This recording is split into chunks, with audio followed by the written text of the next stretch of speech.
Hi hello everyone, welcome back to Xylem SSC. ഒരിക്കൽ കൂടെ എല്ലാവർക്കും സൈലം SSCയിലേക്ക് സ്വാഗതം. മറ്റൊരു വീഡിയോയിലേക്ക് സ്വാഗതം. ഇംഗ്ലീഷുമായി ബന്ധപ്പെട്ട് SSC പരീക്ഷകളിലെ ഇംഗ്ലീഷുമായി ബന്ധപ്പെട്ടിട്ടുള്ള ഏറ്റവും കിടിലനായിട്ടുള്ള 3 റൂളുകളാണ് ഇന്നത്തെ ഈ ഒരു വീഡിയോയിലൂടെ ഞാൻ പറയാൻ പോകുന്നത്. അതും നമ്മുടെ കൺജങ്ഷൻ റിലേറ്റഡ് ആയിട്ട് ആവർത്തിച്ച് SSCയുടെ എല്ലാ പരീക്ഷ, അതിപ്പോൾ CGL ആയിക്കോട്ടെ, CHSL ആയിക്കോട്ടെ, MTS ആയിക്കോട്ടെ, CPO ആയിക്കോട്ടെ, GD പരീക്ഷ ആയിക്കോട്ടെ, ഈ പരീക്ഷകൾക്കെല്ലാം തന്നെ ആവർത്തിച്ച് ചോദിക്കുന്ന 3 റൂളുകൾ ഏതാണെന്ന് നമുക്ക് നോക്കിയാലോ വേഗം. കൺജങ്ഷനുമായി ബന്ധപ്പെട്ട 3 റൂളുകളാണ് നമ്മൾ പഠിക്കാൻ പോകുന്നത്. അതിൻ്റെ അകത്ത് ആദ്യത്തെ പേര് നമ്മൾ പഠിക്കേണ്ടത് ആരെയാണെന്നറിയോ? നോ സൂണർ എന്ന് പറയുന്ന കൺജങ്ഷന്റെ കൂടെ വരുന്നത് ദാൻ ആണ് അതിന്റെ പേരെന്നാണ് മനസ്സിലാക്കേണ്ടത് കേട്ടോ. നോ സൂണറിന്റെ കൂടെ വരേണ്ട പേരാരാണ്? ദാൻ ആണ് എന്നുള്ളതാണ് ആദ്യം നമ്മൾ മനസ്സിലാക്കേണ്ടത്. ഓക്കെ, അതിന്റെ അർത്ഥം എന്താ? ഒരു കാര്യം കഴിഞ്ഞ് അധികം വൈകാതെ തന്നെ എന്നാണ് അതിന്റെ അർത്ഥം വരിക കേട്ടോ. It means immediately after. We use it എന്തിനു വേണ്ടിയിട്ട് ഉപയോഗിക്കുന്നത്? We use it to show that the second action happened right after the first one. ആദ്യത്തെ കാര്യം കഴിഞ്ഞ് അധികം വൈകാതെ തന്നെ രണ്ടാമത്തെ കാര്യം നടന്നു എന്ന് പറയാൻ വേണ്ടിയിട്ടാണ് നോ സൂണർ പ്ലസ് ദാൻ ഉപയോഗിക്കുന്നത് കേട്ടോ. ഇനി അവിടുത്തെ റൂൾ എന്താണെന്ന് നമുക്ക് നോക്കാം. നോ സൂണറിന്റെ ഫിക്സ്ഡ് ആയിട്ടുള്ള പേരാണ് എപ്പോഴും ആരേ വരൂ? ദാനേ വരുള്ളൂ, ആദ്യത്തെ കാര്യം. ഇനി രണ്ടാമത്തെ കാര്യം എന്താ? ഇൻവേർഷൻ മെത്തേഡ് ഉപയോഗിക്കണം എന്നുള്ളതാണ്. ഇൻവേർഷൻ മെത്തേഡ് എന്ന് പറഞ്ഞാൽ സബ്ജക്റ്റിന് മുന്നിൽ ഓക്സിലറി വെർബ് വരേണ്ടി വരും. ഇതാണ് കാര്യം. എന്താണ്? സബ്ജക്റ്റിന് മുന്നിൽ ഓക്സിലറി. സാധാരണ സെന്റൻസുകളിൽ സബ്ജക്റ്റിന് ശേഷമാണ് ഹെൽപ്പിംഗ് വെർബ് അല്ലെങ്കിൽ ഓക്സിലറി വെർബ് ചേർക്കുക. ഇവിടെ നമുക്ക് സഹായത്തിനെത്തുന്ന ക്രിയ അതിന് മുന്നിലേക്ക് വേണം വരാനായിട്ട്, സബ്ജക്റ്റിന് മുന്നിൽ വേണം വരാനായിട്ട്, അത്രയേ ഉള്ളൂ കേട്ടോ. ഓക്കെ, അപ്പോൾ ഇവിടെ ഡിഡ് അല്ലെങ്കിൽ ഹാഡ് ആണ് ഓക്സിലറി വെർബായിട്ട് ഇങ്ങനത്തെ സെന്റൻസുകളിൽ നോ സൂണർ ദാൻ്റെ ഇടയിലൊക്കെ ആയിട്ട് ഉപയോഗിക്കാറ്. ഡിഡ് അല്ലെങ്കിൽ ഹാഡ് ഒക്കെ ഉപയോഗിക്കുക കേട്ടോ. ഡിഡ് കഴിഞ്ഞാൽ V1 ആണ് വരിക, ഹാഡ് കഴിഞ്ഞാൽ V3 വരിക. ഇതാണ് മനസ്സിലാക്കേണ്ട മറ്റൊരു കുഞ്ഞു പോയിന്റ്. ഓക്കെ, ഒരു എക്സാമ്പിൾ നമുക്ക് നോക്കിയാലോ. No sooner had I stepped out of the house than it started pouring. Pouring എന്ന് പറഞ്ഞാൽ മഴ പെയ്യുക എന്നുള്ളതാണ് കേട്ടോ. ഞാൻ വീട്ടിൽ നിന്ന് പുറത്തിറങ്ങി അധികം വൈകാതെ തന്നെ നന്നായിട്ട് മഴ പെയ്യാൻ തുടങ്ങിയതാണ് ഇതിന്റെ അർത്ഥം വരുന്നത്. ഓക്കെ അല്ലേ? No sooner did the teacher enter the room than the students became silent എന്ന് പറഞ്ഞാൽ ടീച്ചർ റൂമിൽ നിന്ന് ഇറങ്ങി അധികം. No sooner did the teacher enter the room, അതായത് റൂമിലേക്ക് കയറി, അതായത് ക്ലാസ് റൂമിലേക്ക് കയറി അധികം വൈകാതെ തന്നെ എന്താണ്? കുട്ടികൾ ഭയങ്കര സൈലന്റ് ആയി. ടീച്ചർ വരുമ്പോൾ കുട്ടികൾ സൈലന്റ് ആവുമല്ലോ അല്ലേ? അതാണ് ഉദ്ദേശിക്കുന്നത്. അപ്പോൾ ഒരു കാര്യം നടന്ന് അധികം വൈകാതെ തന്നെ അല്ലേ, വീട്ടിൽ നിന്ന് ഇറങ്ങി അധികം വൈകാതെ തന്നെ മഴ പെയ്യാൻ തുടങ്ങി, ക്ലാസ് റൂമിലേക്ക് കയറി അധികം വൈകാതെ തന്നെ കുട്ടികൾ എന്തായി? സൈലന്റ് ആയി എന്നാണ് ഈ പറഞ്ഞ സെന്റൻസിന്റെ അർത്ഥം.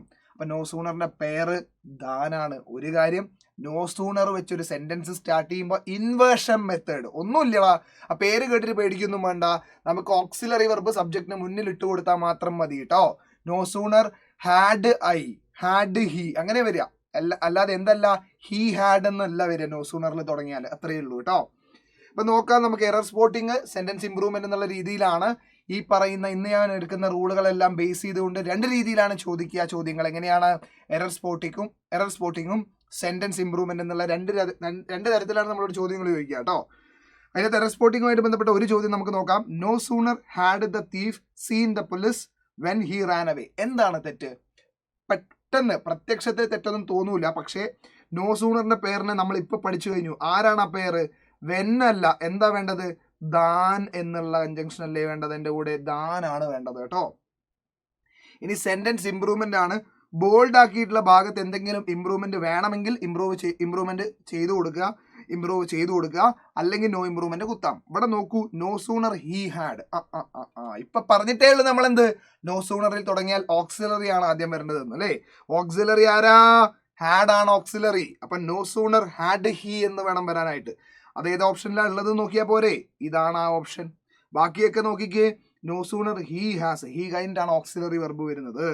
ആൻഡ് പ്രസന്റ് ടെൻസിൽ പറയാറുമില്ല ഇങ്ങനത്തെ കാര്യങ്ങൾ അല്ലേ? പ്രസന്റ് പെർഫെക്റ്റ് ഒന്നും പറയൂല. ഇനിയോ ഹി ഹാസ് ഹാഡ് അല്ലേ? അങ്ങനെയും പറയില്ല നമ്മൾ. അങ്ങനെ സാധനം ഹി ഹാസ് ഹാഡ് റീച്ച്ഡ് എന്നൊന്നും ഒരിക്കലും പറയില്ല. അങ്ങനെ സ്ട്രക്ചർ ഇല്ല. അപ്പൊ അതും പറ്റില്ല കേട്ടോ. ഓക്കെ, അപ്പൊ ഇതൊക്കെ തെറ്റാണ്. നോ ഇംപ്രൂവ്മെന്റും പറ്റില്ല. നോ ഇംപ്രൂവ്മെന്റ് പറ്റാത്തതിന്റെ കാരണം അവിടെ മെത്തേഡ് ഇൻവേർഷനിലേക്ക് ആക്കിയിട്ടില്ല, ഇൻവേർട്ടഡ് ആയിട്ടുള്ള ഒരു മെത്തേഡിലേക്ക് മാറ്റിയിട്ടില്ല എന്നുള്ളത് കൊണ്ടാണ്. അപ്പൊ നമ്മുടെ ഉത്തരം എന്താണ്? No sooner had he reached the station എന്നാ വരിക കേട്ടോ മക്കളെ. ഓക്കെ, അടുത്തതോ. No sooner did the bell ring then all the students ran out of the class. ബെല്ലടിച്ചു, അധികം വൈകാതെ തന്നെ കുട്ടികളൊക്കെ എന്ത് ചെയ്തു? Ran out of the class. കുട്ടികൾ ബെല്ലടിച്ചധികം വൈകാതെ തന്നെ ഉടൻ തന്നെ എന്ത് ചെയ്തു, കുട്ടികൾ പുറത്തേക്ക് ഓടി കൂട്ടമായിട്ട് എന്നുള്ളതാണ് ഉദ്ദേശിക്കുന്നത് അല്ലേ. അപ്പോൾ ഒരു തെറ്റുണ്ടല്ലോ, ദെന്ന് കണ്ടിട്ട് മാറിപ്പോവരുത്. ദെൻ എന്നുള്ളൊരു ആഡ്വേർബ് ആണല്ലേ. നമുക്ക് ആഡ്വേർബ് അല്ല ഇവിടെ വേണ്ടത്, കൺജങ്ഷൻ ആയിട്ടുള്ള ദാൻ ആണ് നമുക്ക് വേണ്ടത് അല്ലേ, അതിന്റെ പേരായിട്ട്. സെറ്റ് അല്ലേ. ഒരു റൂള് അപ്പൊ ഭദ്രം, നോ സൂണർ ദാൻ അല്ലേ. നോ സൂണറിന്റെ പേര് ദാൻ ആണ്. അടുത്ത റൂൾ എന്താ അതിന്റെ കൂട്ടത്തിൽ തന്നെ പഠിച്ചത്, മെത്തഡ് ഓഫ് ഇൻവേർഷൻ അല്ലെങ്കിൽ ഇൻവേർട്ടഡ് മെത്തഡ് അവിടെ യൂസ് ചെയ്യണം കേട്ടോ. ഇനി ഹാർഡ്ലി, ബെയർലി, സ്കേഴ്സ്ലി എന്ന് പറയുന്ന 3 ആൾക്കാരുണ്ട്. ആരൊക്കെയാണ്? Hardly, barely, scarcely. ഈ 3 ആളുടെയും പേരായിട്ട് വരേണ്ടത് വെൻ ആണ്. ഇതും പലപ്പോഴും നമുക്ക് തെറ്റിച്ച് തരാറുണ്ട്. ദാന്, ദെന്ന്, വെൻ എന്നൊക്കെ തരും. അപ്പൊ ഇയാളുടെ പേരാരാ? LYയിൽ അവസാനിക്കുന്ന ഹാർഡ്ലി, ബെയർലി, സ്കേഴ്സ്ലിന്റെ പേരാരാണ്? വെൻ ആണ്. അതും കൂടെ അറിഞ്ഞിരിക്കണം. ഇനി അതിൻ്റെ അകത്തും നമുക്ക് എന്ത് വേണമെന്നറിയോ, ഇൻവേർഷൻ ഉപയോഗിക്കണം. പൊതുവെ ഇംഗ്ലീഷിൽ ഇങ്ങനെയാണ് പറയുക, നമ്മൾ നെഗറ്റീവ് ആയിട്ടുള്ള ഒരു വേർഡിൽ സെന്റൻസ് ആരംഭിച്ചു കഴിഞ്ഞാലേ, നെഗറ്റീവ് ആയിട്ടുള്ള ഒരു പദത്തിൽ സെന്റൻസ് ആരംഭിക്കുകയാണെങ്കിൽ അവിടെ മെത്തഡ് ഓഫ് ഇൻവേർഷൻ വേണം. സബ്ജക്റ്റിന് മുന്നിൽ ഓക്സിലറി വെർബ് വേണം എന്നാ പറയാ. നോ സൂണർ എന്ന് പറഞ്ഞാൽ നെഗറ്റീവ് ആയിട്ടുള്ള ഒരു പദമാണ്, നെഗറ്റീവ് ആയിട്ടുള്ള ഒരു ഫ്രേസ് ആണ്. അതുപോലെ തന്നെയാണ് എന്ത്, ഹാർഡ്ലി, ബെയർലി, സ്കേഴ്സ്ലി, നെഗറ്റീവ് അർത്ഥമാണ് അതിനൊക്കെ. അതുകൊണ്ട് തന്നെ എന്താണ് അതിന്റെ ശേഷം മെത്തഡ് ഓഫ് ഇൻവേർഷൻ അപ്ലൈ ചെയ്യണം. അപ്പൊ ഇതിന്റെ അർത്ഥം എന്താണെന്നറിയോ, ഹാർഡ്ലി വെന്നിന്റെ അർത്ഥം എന്താണെന്നറിയോ, ഹാർഡ്ലിയും ബെയർലി, സ്കേഴ്സ്ലി വെന്നും ഇത് ഏതെങ്കിലും, ഇത് 3നും ഒരേ അർത്ഥമാണ് കേട്ടോ. ഹാർഡ്ലി അല്ലെങ്കിൽ ബെയർലി അല്ലെങ്കിൽ സ്കേഴ്സ്ലിന്റെ കൂടെ വെന്നാണ് ഉപയോഗിക്കുക. 3നും ഒരേ അർത്ഥമാണ്. അർത്ഥം എന്താ, it suggest that the first action had barley finished when the second one started. അതായത് രണ്ടാമത്തെ ആ ആക്ഷൻ നടക്കുന്ന സമയത്തെ കഷ്ടിച്ച് ആദ്യത്തെ പരിപാടി അങ്ങോട്ട് കഴിഞ്ഞിട്ടേ ഉണ്ടായിരുന്നുള്ളൂ. ഒരു പരിപാടി കഴിഞ്ഞിട്ടേ ഉണ്ടായിരുന്നുള്ളൂ, അപ്പോഴത്തേക്ക് മറ്റൊരു പരിപാടി നടന്നു. ഏറെക്കുറെ നോ സൂണർ ദാനിന്റെ അർത്ഥം തന്നെയാണ് ഇതിനും ഉണ്ടാക്കുന്നത് എന്ന് വേണം മനസ്സിലാക്കാൻ. അപ്പോൾ കേട്ടോ, അപ്പോൾ ഫിക്സ്ഡ് ആയിട്ടുള്ള പേരാണ് വെന്ന്, ഒരു റൂള്. പിന്നെ ഇവിടെയും മെത്തേഡ് ഓഫ് ഇൻവേർഷൻ അപ്ലൈഡ് ആകും. ഹാർഡ്ലി, ഹാഡ് ദേ ഫിനിഷ്ഡ് ആണ്. എന്തല്ല, ഹി ഹാഡ് ഹാർഡ്ലി അല്ലേ, അങ്ങനെയല്ല വരുന്നത്. അല്ലെങ്കിൽ ഹാർഡ്ലി ദേ ഹാഡ് ഫിനിഷ്ഡ് എന്നൊന്നും അല്ല വരുന്നത്. എന്താ വരുന്നത്, ഹാർഡ്ലി ഹാഡ് ദേ. എന്ത് വരാൻ പാടില്ല, ഹാർഡ്ലി ദേ ഹാഡ് ഫിനിഷ്ഡ് എന്ന് വരാനേ പാടില്ല. ഈ സെന്റൻസിന് വേണമെങ്കിൽ ഇൻവേർഷൻ മെത്തേഡ് ഉപയോഗിക്കാണ്ട് എഴുതാൻ പറ്റുമോ എന്ന് ചോദിച്ചാൽ പറ്റും. എങ്ങനെ എഴുതേണ്ടി വരുന്നറിയോ, they had hardly finished their dinner എന്നൊക്കെ പറഞ്ഞ് എഴുതേണ്ടി വരും. പക്ഷെ നമ്മൾ പ്രത്യേകത എന്താണെന്നറിയോ, ഹാർഡ്ലിയിൽ സെന്റൻസ് ആരംഭിക്കണമെങ്കിൽ തീർച്ചയായിട്ടും അവിടെ എന്ത് ചെയ്യണം, മെത്തേഡ് ഓഫ് ഇൻവേർഷൻ അപ്ലൈ ചെയ്യണം. അതല്ലെങ്കിൽ പിന്നെ they had hardly finished their dinner എന്നൊക്കെ പറയേണ്ടി വരും. മനസ്സിലായി എന്ന് കരുതുന്നു കേട്ടോ. അപ്പൊ ഇവിടെ കണ്ടോ, ദേ എന്ന് പറയുന്ന സബ്ജക്റ്റിന് മുന്നിൽ ഓക്സിലറി വെർബ് അല്ലെങ്കിൽ അസിസ്റ്റിംഗ് വെർബ് ആയിട്ടുള്ള ഹാഡ് വന്നിട്ടുണ്ട്. ഓക്കെ അല്ലേ, അങ്ങനെയാണ് സ്ട്രക്ചർ വരിക കേട്ടോ. പേരാരാണ്, വെൻ ഇവിടെ വരികയും ചെയ്തു. അപ്പൊ ഈ ക്ലോസ് പാസ്റ്റ് പെർഫെക്റ്റും ആണ്, ഈ ക്ലോസ് സിമ്പിൾ പാസ്റ്റുമാണ് എന്നുകൂടെ ജസ്റ്റ് ഒന്ന് അറിഞ്ഞു വെക്കുക കേട്ടോ. ഓക്കെ, അപ്പൊ ദാ hardly had I entered the room than. ഇവിടെ എന്താ പ്രശ്നം, ദാൻ അല്ലല്ലോ, നോ സൂണറിന്റെ പേരല്ലേ ദാന്. അപ്പൊ ഹാർഡ്ലിന്റെ കൂടെ എന്താ വരിക, ഹാർഡ്ലിന്റെ കൂടെ വെൻ ആണ് വരേണ്ടത് അല്ലേ.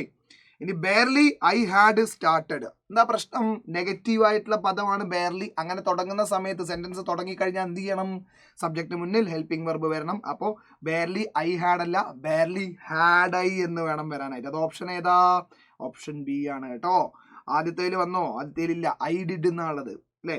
പിന്നെയോ ഹാഡ് ബെയർലി ഐ, അങ്ങനെയും പറയാൻ പറ്റില്ല, നോ ഇംപ്രൂവ്മെന്റും പറ്റില്ല. ഓക്കെ, ഇനി അടുത്തതോ, scarcely had the match started then. കണ്ടാ, തെറ്റിക്കാനായിട്ട് തരുന്നതാണ് ദെന്നും വെന്നൊക്കെ അല്ലെ, ഒരുമിച്ച് പറഞ്ഞ ഏകദേശം സമാനമായിട്ടുള്ള രീതിയിൽ എന്താ കേൾക്കുമ്പോൾ തോന്നുന്ന വേർഡുകളാണ് വെന്ന്, ദെന്ന് എന്നൊക്കെ അല്ലേ. അത് തെറ്റിക്കാനായിട്ട് തരുന്നതാണ്, ട്രാപ്പാണ്.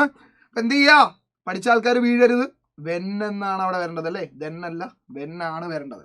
സ്കാർസ്ലി had the match started when it began to rain heavily എന്ന് പറഞ്ഞാൽ കഷ്ടിച്ചൊന്ന് കളി തുടങ്ങിയതേ ഉണ്ടായിരുന്നു, അപ്പത്തേക്ക് മഴ പെയ്തു എന്നുള്ളതാണ് അല്ലേ, അതാണ് ഉദ്ദേശിക്കുന്നത്.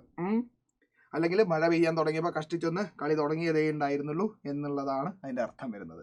ഇന്ന് നമ്മുടെ അവസാനത്തെ റൂൾ ആരാ, ഇന്നത്തെ 3ാമത്തെ റൂൾ നമ്മൾ പഠിക്കാൻ പോകുന്ന, ഈ ഒരു വീഡിയോയിലൂടെ പഠിക്കാൻ പോകുന്ന അവസാന റൂൾ ആരാന്നറിയോ, ലെസ്റ്റിന്റെ കൂടെ ഷുഡ് വേണം എന്നുള്ളതാണ് ആ റൂള്. ഓക്കെ, ലെസ്റ്റിന്റെ പേര് എപ്പോഴും ഷുഡ് ആയിരിക്കണം കേട്ടോ. ലെസ്റ്റ് കഴിഞ്ഞാൽ ഷുഡ് വേണം. അതായത് ആദ്യത്തെ കാര്യം ലെസ്റ്റിന്റെ പേര് ഷുഡ് ആണ് എന്നുള്ളത് ഒരു കാര്യം.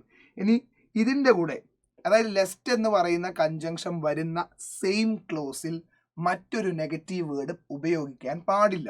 അതിന്റെ കാരണം ലെസ്റ്റ് ഇറ്റ് സെൽഫ് ആ ലെസ്റ്റ് എന്നുള്ള conjunction that it self is A negative ആയിട്ടുള്ള അർത്ഥം വരുന്ന വേർഡാ കേട്ടോ, നെഗറ്റീവ് ആയിട്ടുള്ള അർത്ഥമാണ്. ആൻഡ് അതിന്റെ അർത്ഥം എന്താ? To avoid the risk of. ലെസ്റ്റിന്റെ അർത്ഥം അതാണ്, to avoid the risk of, അതായത് എന്തോന്ന് സംഭവിക്കാതിരിക്കാൻ, അതല്ലെങ്കിൽ എന്നൊക്കെയാണ് അതിന്റെ അർത്ഥം വരുന്നത്. എന്ത്? അതല്ലെങ്കിൽ. അല്ലെങ്കിൽ എന്ന് പറഞ്ഞാൽ നെഗറ്റീവ് അല്ലടോ, അല്ലേ? അപ്പൊ എന്താണ് അവിടെ? മറ്റൊരു നെഗറ്റീവ് വേർഡ് പാടില്ല അതിന്റെ കൂടെ എന്നുള്ളതാണ് നിങ്ങൾ മനസ്സിലാക്കേണ്ടത്. മനസ്സിലായോ? ലെസ്റ്റ് തന്നെ നെഗറ്റീവ് ആണ്, അതിന്റെ കൂടെ വീണ്ടും നെഗറ്റീവ് ആയിട്ടുള്ള വേർഡ് ഉപയോഗിക്കാൻ പാടില്ല. ഡബിൾ നെഗറ്റീവ് ഒരു ക്ലോസിലും ഉപയോഗിക്കരുത്. ഇംഗ്ലീഷിൽ ഒറ്റ ഒരു ക്ലോസിലും എന്ത് ചെയ്യരുത്? രണ്ട് നെഗറ്റീവ്സ്, ഒന്നിലധികം നെഗറ്റീവ് പദങ്ങൾ ഉപയോഗിച്ചുകൂടാ. അതാണ് ഇവിടുത്തെ റൂളും കേട്ടോ. അപ്പൊ എന്ത് ചെയ്യരുത്? Never use not after lest. ലെസ്റ്റിന് ശേഷം നോട്ട് എന്നുള്ള വേർഡുകളൊന്നും ഉപയോഗിക്കാൻ പാടില്ല, അല്ലെങ്കിൽ നെഗറ്റീവ് പദങ്ങളൊന്നും ഉപയോഗിക്കാൻ പാടില്ല കേട്ടോ. കാരണം lest itself is negative. ഇതാണ് പറഞ്ഞിരിക്കുന്നത്. ഇതാ walk carefully lest you should slip. കണ്ടോ, ഇവിടെ തെറ്റിക്കാനായിട്ട് വില്ലും പിന്നെ വുഡും ഒക്കെ തരും നമുക്ക്. പക്ഷെ നമ്മൾ വീഴരുത് ട്രാപ്പിൽ. നമ്മൾ ഇന്ന് പഠിച്ചു കഴിഞ്ഞു ഈ റൂൾ. എന്തല്ലേ? എന്താണത്? ഷുഡ് എന്നാണ് വരേണ്ടത് എന്ന് പഠിച്ചു. വുഡ്, വില്ല്, മേയ്, ഇതൊന്നും മേ, വില്ല്, വുഡ് ഇതൊന്നും വരില്ല കേട്ടോ. ഇതിന്റെ അർത്ഥം എന്താ? Walk carefully lest you should slip on the wet floor. അതായത് സ്ലിപ്പ് ആവുന്നത് ഒഴിവാക്കാൻ വേണ്ടി നീ എന്ത് ചെയ്യണം? ശ്രദ്ധയോടുകൂടി നടക്കണം എന്നുള്ളതാണ് കേട്ടോ. To avoid the risk of എന്താണ്? വീഴുന്നത്. നീ എന്ത് ചെയ്യണം? കുറച്ചുകൂടെ കെയർഫുൾ ആയിട്ട് നടക്കണം. അത് തന്നെയാണ് പറയുന്നത് കേട്ടോ. അപ്പൊ ഇതിന്റെ കുറച്ച് പ്രാക്ടീസ് ക്വസ്റ്റ്യൻസ് കൂടെ നമുക്ക് ചെയ്യാം. Wear a mask lest you should എന്നാണ് വരേണ്ടത് അല്ലേ? ഇവിടെ എന്താ വന്നിട്ടുള്ളത്? വുഡ് എന്നാണ് വന്നിട്ടുള്ളത്.